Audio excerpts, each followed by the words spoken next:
A highway in California is almost empty at night. The headlights carve only a narrow strip of asphalt out of the darkness, stretching forward through fields and trees. Cars pass here rarely, especially at this hour. Around 4 in the morning, a driver notices something ahead. At first, it looks like an animal, a silhouette moving unevenly, swaying along the side of the road. But as the car gets closer, it becomes clear. It's a person, a woman. She's barefoot. Her hands are raised as if she's trying to stop anyone who might pass by. There are marks on her wrists like restraints had been there. Her hair is tangled, her face bruised. Her clothes are dirty and torn. She can barely stay on her feet. The driver brakes sharply and steps out of the car.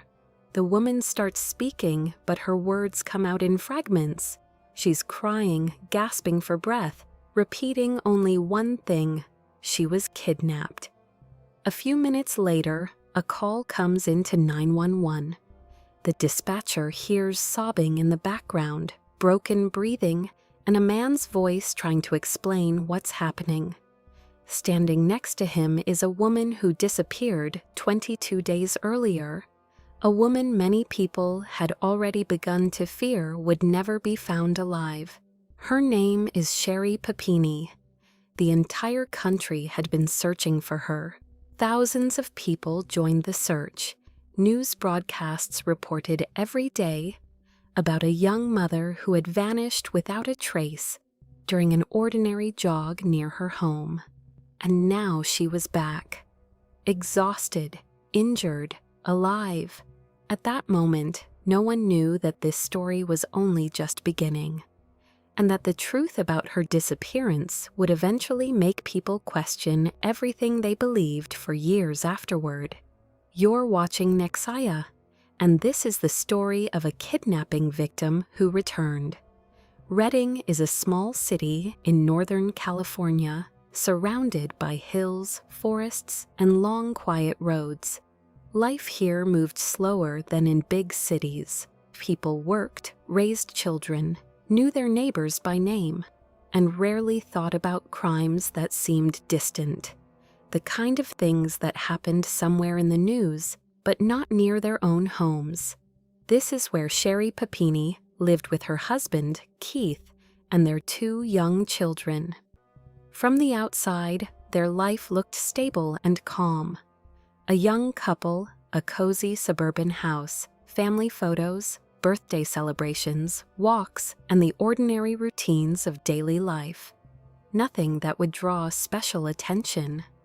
Sherri stayed home with the children, focusing on her family. On social media, she shared photos of everyday life, smiling kids, family holidays, small moments that created the image of a happy mother and wife. To friends and neighbors, she seemed caring, energetic, and open. Keith worked to provide for the family. According to friends, he was a calm and devoted husband. If you're interested in real stories of disappearances, unsolved cases, and events that leave more questions than answers, make sure to subscribe to the channel. There are already other real cases here that started just as ordinary, but ended very differently. The morning of November 2nd, 2016, in Redding, California, seemed no different from any other. That day, Sherri Papini stayed home with her 2 young children. Her husband, Keith, had left for work early in the morning. Throughout the day, they exchanged messages, short texts about everyday things, plans for the evening, ordinary family matters that raised no suspicion. Nothing in those messages hinted at conflict or worry. It was simply a normal conversation between a married couple in the middle of a normal day. Around 2 in the afternoon, Sherri decided to go for a run. She often ran along a familiar route not far from their home, along narrow roads that passed between trees and private properties. Locals considered these areas safe even in the evening, so a daytime run didn't seem risky at all. Before leaving, she sent her husband one more message. Later, investigators would determine that this was the last moment anyone could confirm that she was okay. Time passed. The hour came when Sherri was supposed to pick up the children from daycare, but she never arrived. Calls went unanswered, and messages remained unread. At first, Keith assumed her phone battery had died or that she had simply been delayed. But minutes turned into hours, and ordinary concern quickly turned into the feeling that something was wrong. That's when he opened the phone tracking app. The signal showed a location only a few hundred meters from their house. When Keith arrived there, the road was empty. No people, no cars, just the roadside covered in dry grass. That's where Sherri's phone was lying. Nearby were her headphones, neatly placed, as if someone had set them down intentionally rather than dropped them during a fall or a struggle. There were no signs of panic or chaos around. The ground looked almost untouched. Only a few strands of light hair were visible in the grass. The Shasta County Sheriff's Office began searching that same evening. Officers, K-9 units, and volunteers combed the area around where the items were found. Lights were set up along the roads, and nearby wooded areas, ditches, and abandoned structures were checked. Search dogs tried to pick up a trail, but it ended near the road. The next day, local residents began joining the search effort. People who had never personally known Sherri came out with flashlights and posters. Social media quickly filled with her photographs. Volunteers put up flyers at gas stations, stores, and bus stops, hoping someone might have seen something. A few days later, the case moved far beyond the city of Redding. The Federal Bureau of Investigation joined the investigation. Federal agents began examining the possibility of a kidnapping, reviewing surveillance footage, checking vehicles that had passed through the area at the time of the disappearance, and collecting any possible witness statements. Meanwhile, Keith Papini repeatedly appealed to the public. He gave interviews to local television stations, standing in front of cameras with a photograph of his wife in his hands. His voice trembled as he asked for only one thing: to bring Sherri home. He said their children asked every day where their mother was, and that the family only wanted to know that she was alive. But despite hundreds of hours of searching, large areas being checked, and massive media attention, investigators still could not find a single trace of Sherri Papini. The more time passed without any news, the more questions began to surround Sherri Papini's disappearance. The absence of witnesses, a vehicle, or any clear evidence left investigators with only possibilities. And when facts are missing, theories quickly begin to take their place. The first and most obvious theory was a random kidnapping. The phone left by the roadside, the search dogs losing the trail, and the strands of hair created the impression of a sudden attack. Investigators believed someone might have stopped near the woman while she was jogging, forced her into a car, and driven away before anyone had time to notice. Soon another theory appeared: human trafficking. Some media outlets suggested that Sherri might have become a random target for an organized group. Investigators also considered the possibility of a serial offender. They reviewed unsolved cases and analyzed similar incidents in other states, trying to find a connection. But none of these theories produced concrete results. 22 days passed after the disappearance of Sherri Papini. On the morning of November 24th, 2016, during Thanksgiving, when most families across the country were preparing for holiday gatherings, An emergency call came in from a highway near the city of Woodland, hundreds of kilometers from the Papini home. A man reported that a woman in critical condition was standing on the side of the road. When officers arrived, they saw an exhausted woman who could barely remain standing. Her hands were partially bound, and deep marks were visible on her wrists, as if restraints or chains had been there. Her face was covered in bruises, her nose appeared broken, and her skin showed scratches and burns. Her hair had been cut short in uneven strands. She was trembling from the cold and could barely speak. That woman was Sherri Papini. She was immediately taken to a hospital. Doctors documented severe exhaustion, weight loss, and numerous injuries. According to medical staff, she appeared to be in a state of deep physical and emotional shock. News of her discovery spread instantly. What had seemed only the day before like a tragedy without answers suddenly turned into a story of a miraculous rescue. National television networks interrupted their programming. Headlines reported that the missing mother had been found alive. Keith Papini arrived at the hospital that same day. Later, he would say that he barely recognized his wife. She looked terrified, flinching at sudden sounds and holding tightly onto him, as if she were afraid to be left alone even for a moment. After several days in the hospital, Sherri Papini began telling investigators what had happened after her disappearance. Because of her physical and psychological condition, interviews were conducted carefully, in short sessions, allowing her to recall events gradually. According to her account, while she was jogging that day, a vehicle stopped next to her. Inside were two women. She barely had time to react.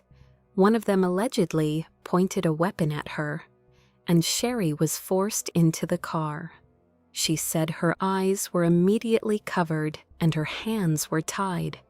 During the entire drive, she did not know where she was being taken. The car traveled for a long time, changing directions, and the abductors barely spoke to her, giving only short commands. Sherri claimed she was held in a closed room without windows. Most of the time, her hands were bound, sometimes chained. She was fed irregularly, ordered to remain silent, and threatened that she would never see her children again if she tried to escape or resist. She described physical abuse, humiliation, and constant fear. According to her story, the abductors intentionally hurt her, leaving bruises and burns. At one point, they cut her hair, a gesture that, as she explained, was meant to show complete control over her. What kept her going the most, she said, was the thought of her children. She told investigators she tried to remember any sounds, smells, or details, hoping that someday she might understand where she had been held. After several weeks, she claimed, the abductors suddenly changed their behavior. One night, they covered her eyes again, put her into a car, and drove in an unknown direction.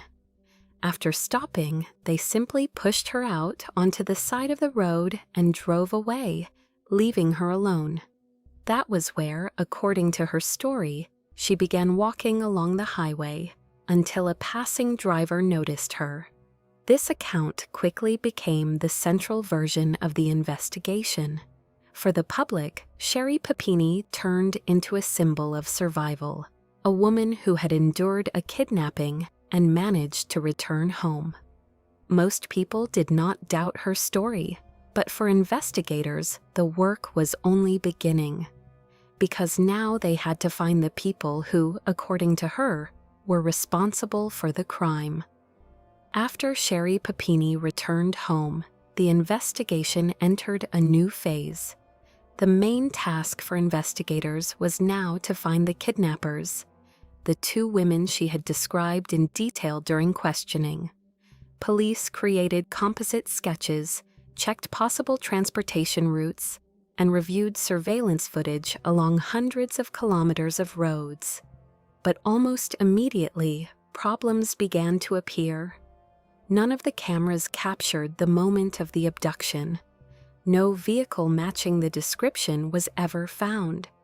No residents in the area reported hearing screams, a struggle, or any suspicious activity on the day she disappeared. For an event that supposedly happened in the middle of the day, the lack of evidence was strangely noticeable. Investigators carefully reviewed every detail of her testimony. Over time, they began to notice that some elements of the story were changing. The description of the abductors became more specific, certain events were recalled differently, and the timeline remained unclear. This didn't necessarily mean she was lying. Traumatized victims often struggle with details, but the inconsistencies kept growing. Her injuries also raised questions. Medical professionals confirmed that the injuries were real, but some of them appeared unusual.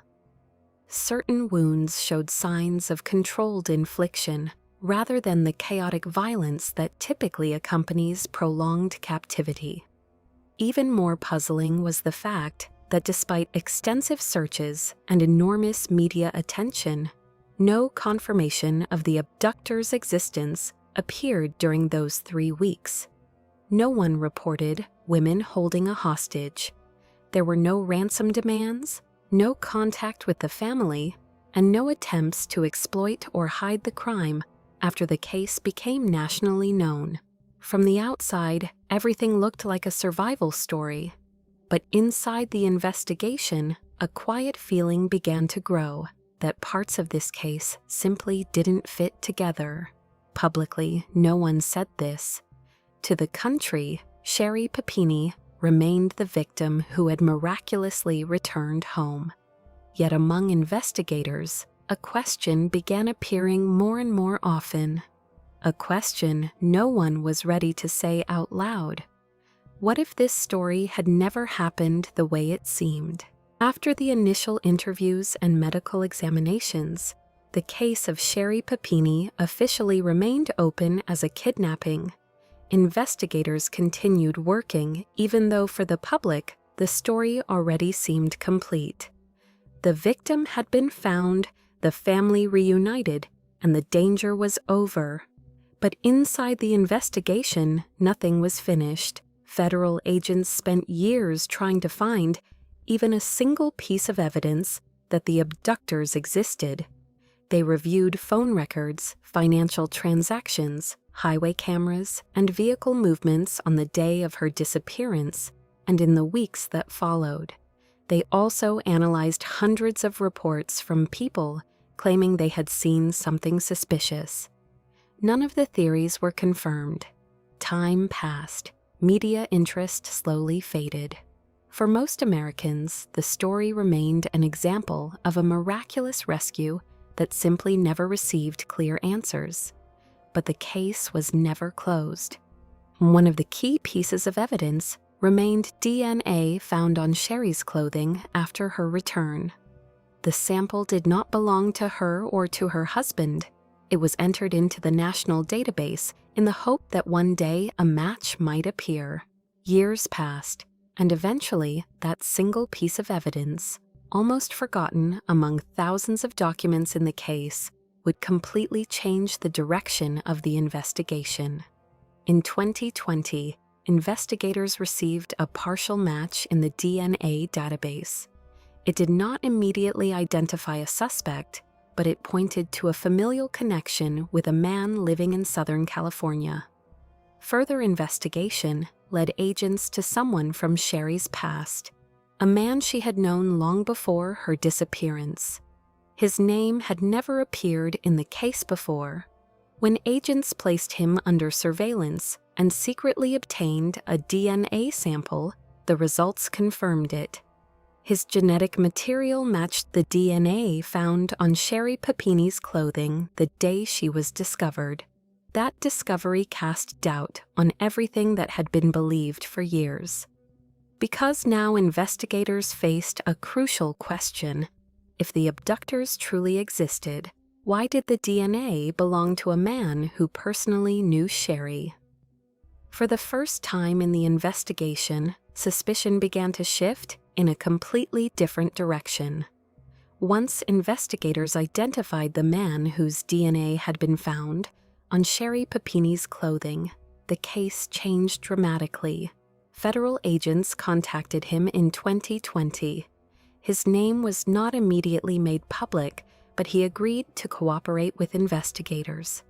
During questioning, he told a story that completely contradicted the kidnapping narrative. According to him, on the day she disappeared, Sherri contacted him voluntarily.